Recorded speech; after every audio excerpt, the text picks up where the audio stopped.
So I'm gonna redo what I consider to be the worst Julia Child recipe I've ever made. This is Jamie and Julia. Oh! Bon appetit. So I've been here before, Julia Child's moussaka recipe, out of this one right here. And it was a different time back then. It was almost 2 years ago to the day. I was in a different kitchen, I was in a different country, I was in between moves. So it wasn't even my kitchen. And I don't know who that is. Like, look at that hairdo. Look at the mop. It looks like a bit like Julia Child. No! I won't try to think like that. There's a lot of complicated steps, unnecessary ones. But I kind of approached it a bit too nonchalantly, vastly unprepared, might I say, and inexperienced. Surround the serving dish with 1/4 pint of the tomato sauce. Like, that's all you want me to do with it? I'm gonna say around 95% of it was all my fault, but it didn't turn out. That's what I'm trying to say. It was awful. I feel like it is lacking any sort of cohesive, like, enjoyable flavor for me. It's pretty just nothing. I just attack these recipes differently. My skills have improved drastically, so I want to give this one a fair shake. Lamb can hardly be considered a leftover when it receives this elaborate treatment. A mold is lined with the skins of a cooked eggplant and filled with a carefully seasoned mixture of cooked lamb, eggplant, and mushrooms. It presents itself after baking and unmolding as a shiny, dark purple cylinder surrounded with a deep red tomato sauce. Yeah, like that didn't really happen for me the first time, so I'm gonna do it again. Let's get to work. So first things first, I gotta make a tomato sauce.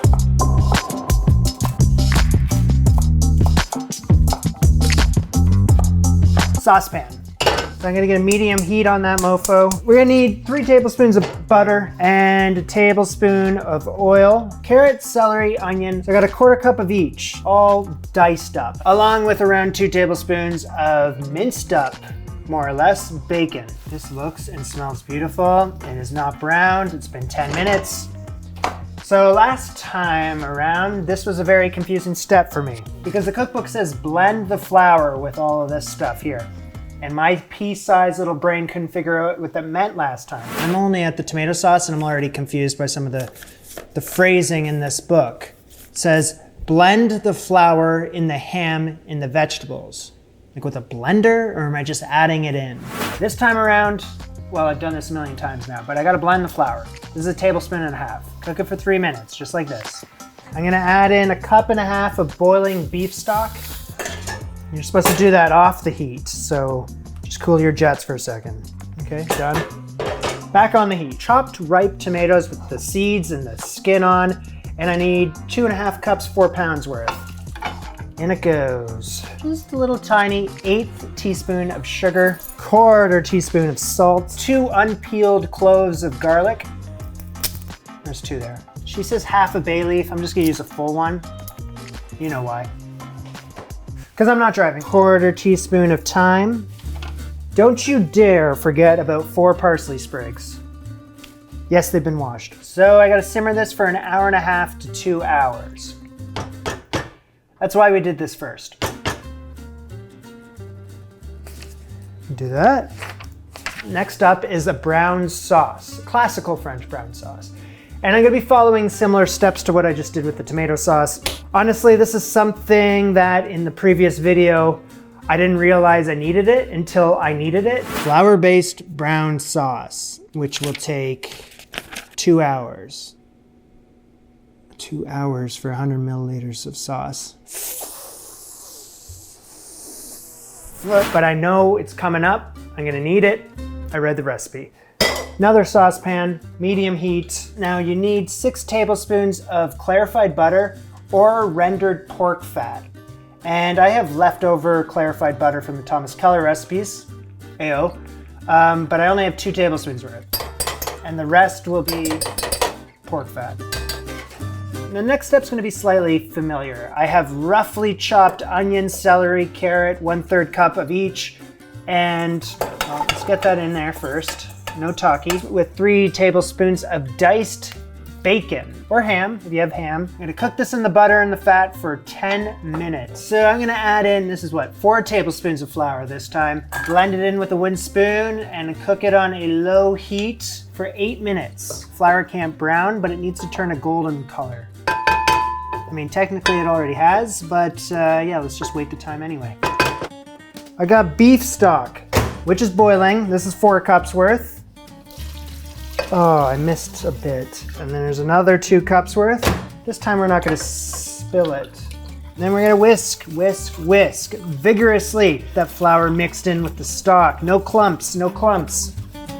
Okay, I need 3 sprigs of parsley. She loves me. She loves me not. She loves me. I'm gonna say around a 1/4 teaspoon of thyme. And then again, she's going with a 1/2 bay leaf. I'm going with a full bay leaf. We know, Jamie, you're not driving. Okay, so I need to... The last thing we gotta do is 2 tablespoons of tomato paste. Well, whisk the tomato paste in there, sonny boy. All right, so partially covered. I'm gonna bring that to a simmer. Keep it there for 2 hours. And then I'm gonna be skimming the scum and the fat throughout the 2 hours. You know, keeping my eyes on it. I got my tomato sauce over here too, so I'll be keeping my eyes on both of them. Let me introduce you to the hero of this recipe. I got it on a gold platter to really emphasize its importance. L'aubergine. Eggplant. I got 5 of them, and they're pretty hefty. Firstly, we gotta remove the green cap, and then we slice them in half lengthwise. Off with the head. Cut deep gashes in the flesh of each half. Sprinkle salt on each half to dry these suckers out. I'm gonna let this stand for half an hour. I just need it out of my way. The tomato sauce is done doing whatever it was doing. Bowl me. Whoa, thank you very much. Thank you. Strain the sauce. There's a lot of like interesting looking stuff in here. She wants me to toss all this once I've strained it. And I'm like, why don't I just blend it into the sauce? So I'm like thinking, should I do that? But on the other hand, I'm thinking the whole point of me making this video is to redo exactly what Julia has in this book. It's a conundrum. I'm just gonna try something out of curiosity's sake. So maybe not include the parsley or the bay leaf. Going against Julia's wishes right now, but it is my show. It's not that bad. Okay, so what if I just add like half of this, you know? Back into the sauce. That way we're not wasting it. And then I've added my own little take to this thing. It's better than just tossing it, I think. So I've just cleaned out my saucepan, and I'm gonna add the tomato sauce back in there. Simmer for 5 minutes. The sauce is supposed to be a deep red. After adding this, it's turned it a deep orange. She says to help with the color, you can add a tablespoon or 2 of tomato paste, and maybe that will help turn it back to red. So back to the eggplants. A lot of moisture that has risen to the surface of these eggplants. Whoa. I'm gonna wash the eggplants with cold water. Let's squeeze out water from these eggplants, honestly. The salt did a pretty good job. Bring them back over here to this pan. Line your pretty birds all in a row. Dry with paper towel. Olive oil on top. And just kind of rub it in. Oh, shit. About 2 tablespoons worth of olive oil in total. As quick as we were to remove moisture from these eggplants, we need more water now. Add water into the pan, about 1/2 inch worth. The oven is at 400 degrees F. And I need to add these into the upper echelon of the oven. Upper half. Careful there, buddy. All right, I'm gonna bake those 30 minutes until tender. Ay, ay, ay. Where's the knife? Oh, there it is. 2/3 cup of finely minced onion. Medic, I just cut myself. Thumb is okay, onion looks great. I need a tablespoon of olive oil in a frying pan here. I'm gonna cook these slowly. slowly for 10 to 15 minutes until they are tender but not browned. All right, so this is what's going on here. I'm sauteing the onions. I got my brown sauce simmering away. Eggplant's in the oven. It's like, what else can I add to the list? So I need a half pound of mushrooms. Mince the mushrooms up. I don't want to get into this today, everyone, but I'm just joking. You know, I'm just gonna rinse my mushrooms. I know it bothers some people. A lot of people are on board with it. I only bring up this topic because it irks some people and I find that funny. Rinsey rinse, rub-a-dub-dub, mushrooms in the water. Bring over Steve the whiz. Steve. I love using the food processor to finally mince up my mushrooms. And we're gonna give them a whiz, kid. Pretty nice. We're gonna take a clean kitchen towel here. She always says just to do a little at once, but I figure why not just do it all. So I'm gonna extract the juices from the mushrooms. Oh, this is a lot. So I'm gonna bring the tomato sauce over here. Add the mushroom juice to the tomato sauce. I'm gonna bring the tomato sauce back to a simmer. It doesn't say, but I feel like that would be right. And hey, look, onions. I gotta scrape these into a mixing bowl. Thank you. Okay, I see what's going on here. Feel good. So let's just put that mixing bowl aside. So either with some shallots or green onions, I'm opting for, well, you can see, finely minced up green onion, along with the mushrooms that I squeezed. Exactly, along with the mushrooms. A tablespoon and a half of olive oil. Saute the green onions and the mushrooms in the olive oil for 5 minutes or so until the mushrooms start to separate. Sorry, I don't want to clean up the mess because I got some momentum here. There's 2 1/4 cups of ground lamb. Would someone answer that? Damn, this is super heavy. I don't know why it's so heavy. Okay. I just want to keep doing things. I got the need for speed right now. So with the mushrooms and the green onions, they are ready to go into the mixing bowl. I'm gonna reuse this pan for the 3rd time and add in the lamb. Because all she says is that the lamb needs to be cooked. So I'm gonna cook it. Snowman's gonna break it all up. All right, let's take a look at this brown sauce. Simmering for 2 hours. Coat the spoon incredibly lightly. Yes. Adjust for seasoning. Please have a strainer. Yes. I'm just gonna strain it, and there should be around 4 cups worth of liquid. Okay, this measuring cup is exactly 4 cups, which means this whole mission has been a complete success. Okay, just to dirty up even more things in the kitchen. Please don't spill it. Please don't spill it. Now, when I need to use this brown sauce, I can separate the fat from it because I don't want the fat in my moussaka.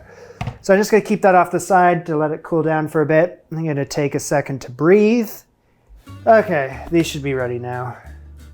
Tender, very tender. I feel like if I take these off the pan, they're gonna cool quicker. Scoop at the flesh, but I need to keep the skin. Keep the skin intact.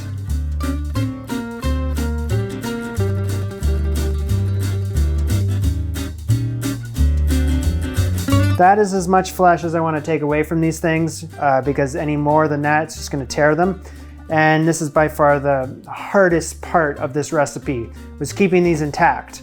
But I think I've done an okay job. So I'm going to take half of the flesh, half of it. It's a lot. I need to chop.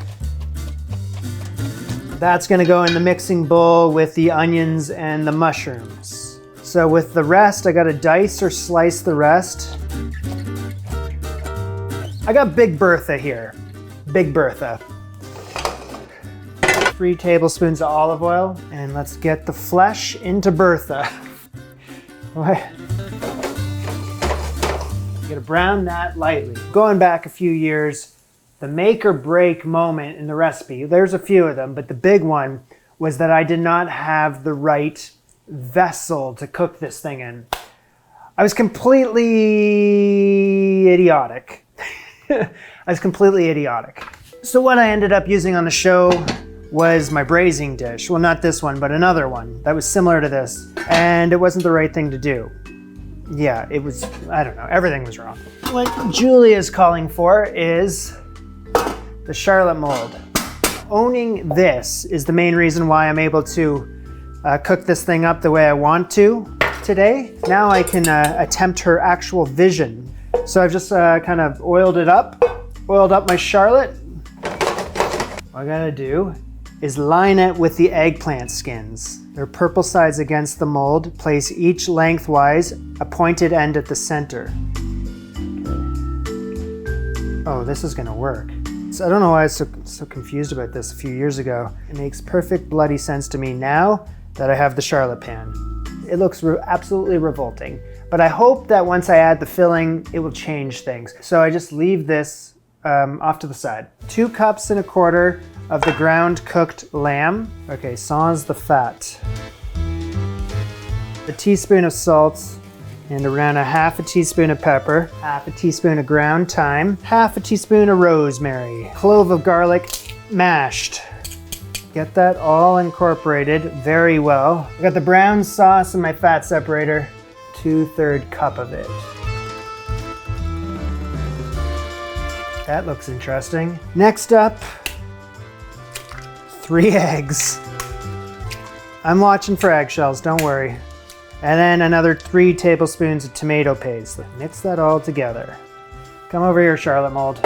She wants me to taste carefully for seasoning. Never mind the 3 raw eggs in here. You know, I'm glad I did. You know, I'm not gonna lie to you, could use a little salt. Spread an inch of the mixture in the bottom of the mold. Over top of this layer goes a layer of sauteed eggplant. Continue with the layer of the mix. Sauteed eggplant, and then more mix, and that should probably do it. All right, so now let's fold the eggplant over top. Cover this up with foil first, and then the lid. Baking pan that's gonna go into the bottom third of the oven. And pour in boiling water. So I'm gonna bake Charlotte here, 375 degrees F, in the bottom third of the oven for an hour and a half. So,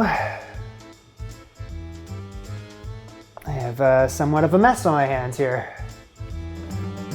Actually, it is a disaster.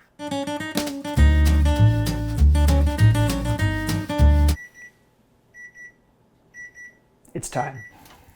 Easy does it. So I haven't been able to like peek at what's going on here. I have no idea how this turned out.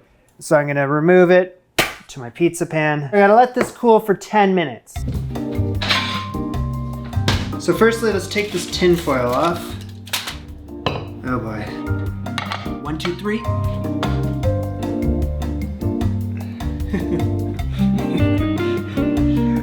Add the tomato sauce. Okay, you know what? This is 2 years in the making right here. The dish is complete. Order up!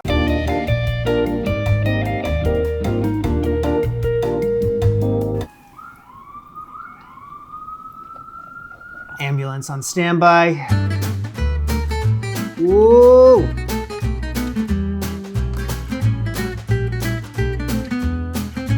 I think it's time to put an end to the current worst Julia Child recipe title.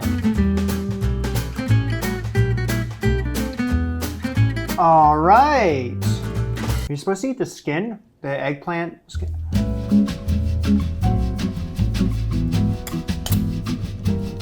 It's Julia Child's moussaka. Infamous around these parts, not anymore. Good is a great, good not great. You know, where I'm like kind of just getting held up there is that it's just kind of more trouble than it's worth. You know, it's a lot of work to make something that is like this. I mean, when I woke up this morning, this recipe was sitting at a 2 out of 10. So now we're up to a 6.5, 7. I say that's solid work. What a difference 2 years makes. Not with the recipe. Julia's recipe hasn't changed at all, but I've changed, and it all just comes down to me.